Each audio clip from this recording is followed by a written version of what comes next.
Tingnan nyo po ang aming siling sigang po.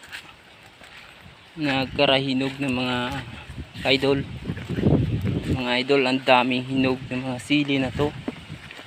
Kasi nagkaroon kasi ng murang presyo or oversupply mga ka-idol. Yung dahilan na hinog mga sili namin dito. Oversupply. Yun po mga idol, oh. Yun, oh. Tingnan nyo po ang sili na yan. Dami sanang bunga. Kailan nagkaroon tayo ng oversupply mga ka-idol. Tingnan nyo po. Ang dami nga bunga mga ka-idol. Itong sili namin mga ka-idol, oh. Ayun. Ayun. Ang dami talaga ng bunga mga ka-idol.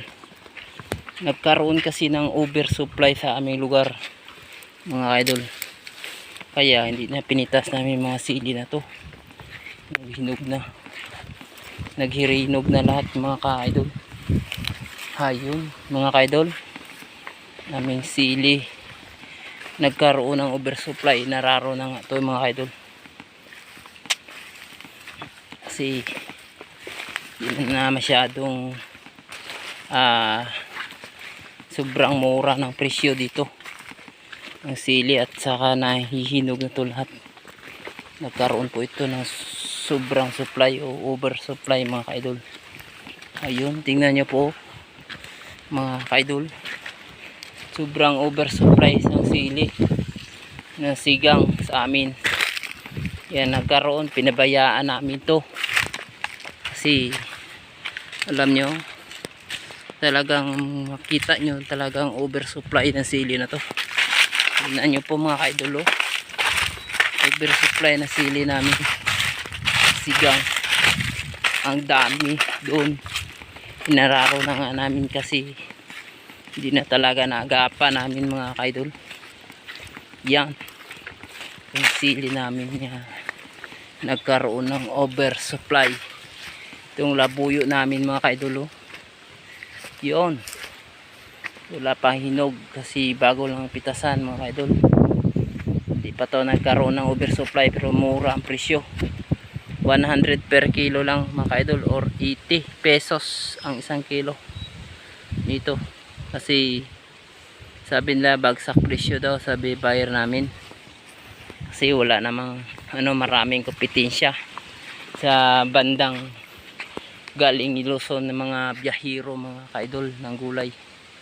So sa amin sa Masbate na epektuhan talaga ang oversupply sili at saka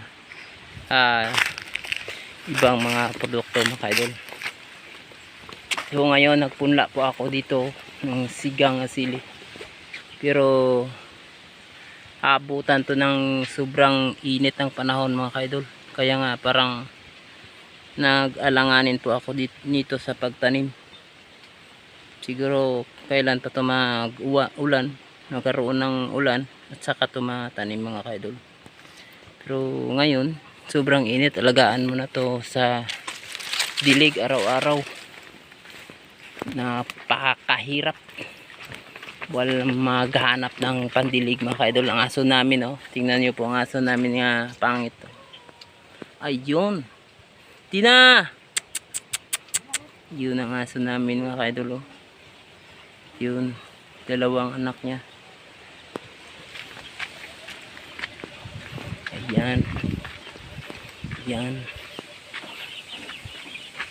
Nag-aanip po ako ng sili doon sa farm. Itong sili natin ng mga ka-idol, oh. Ayan. Itong sili natin nagkaroon ng oversupply kasi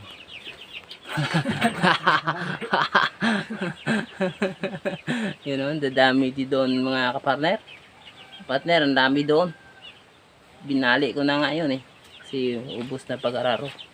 Yan ang aming mga chicken, French chicken.